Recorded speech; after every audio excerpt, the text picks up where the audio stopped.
नर्मदे हार. या बाजूला आपण हातिया बाबाचा आश्रम मधून निघालेलो आहे आणि हा इकडे डांबरी रोड जातो. आपण डांबरी रोड सोडून आता ओंकारेश्वरला ह्या कालव्याच्या बाजूने चालत चालत जायचं आहे. शॉर्टकट आहे, पुढे जंगल लागेल. नर्मदे हार, नर्मदे हार. असा हा कच्चा रस्ता आहे.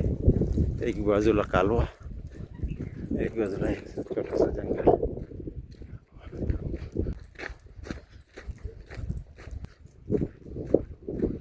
असा चढ उताराचा रस्ता आहे. हे बघा, हा एक डांबरी रोड लागला या बाजूला जायला, पण आपण त्याला क्रॉस करून पुढे जायचं सरळ. आपला परिक्रमा मार्ग हा. नर्मदे हार, नर्मदे हार.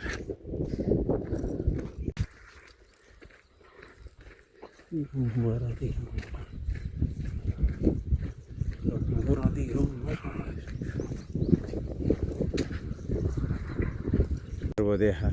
या बाजूला निर्मदेश्वर आश्रम गुंजली सदाव्रत सेवा या बाजूला कुठेतरी आश्रम आहे. आणि गुंजली नावाचं गाव पुढे लागेल आपल्याला 1 किलोमीटर. या बाजूला आपला परिक्रमा मार्ग असा आहे. नर्मदे हार, नर्मदे हार. हे बघा, हा एक पहिला एक डांबरी रोड आपण क्रॉस केला होता. आता हा एक डांबरी रोड लागला आपल्याला. हा क्रॉस करायचा आहे. आपला परिक्रमा मार्ग सरळ आणि कालवासुद्धा सरळच चाललेला आहे. कालव्याला सोडायचं नाही. नर्मदे हार, नर्मदे हार. पुन्हा एक आडवा रोड लागला, परंतु मार्किंग आपले समोरचे सरळच चालायचं आहे. यालाही सोडून म्हणजे आता टोटल 3 रोड आपण क्रॉस केलेले आहे. कुठेही वळायचं नाही, सरळ चालायचं खंगवाड्यात जाण्यासाठी. हे बघा, नर्मदे हार. नर्मदा परिक्रमा मार्ग आता खंगवाड्याकडे जाणार आहे. या बाजूला दाखवलेला आहे. पुढे पुन्हा टर्न येईल. आता ह्या इथून आपल्याला नहरचा बाजूचा रोड सोडून द्यायचा. हा पक्का रस्ता पकडायचा.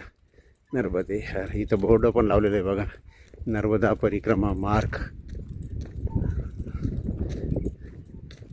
आणि हे समोर दिसतंय एक गाव, तेच खंगवाडा टावर, मोबाईल टावर वगैरे.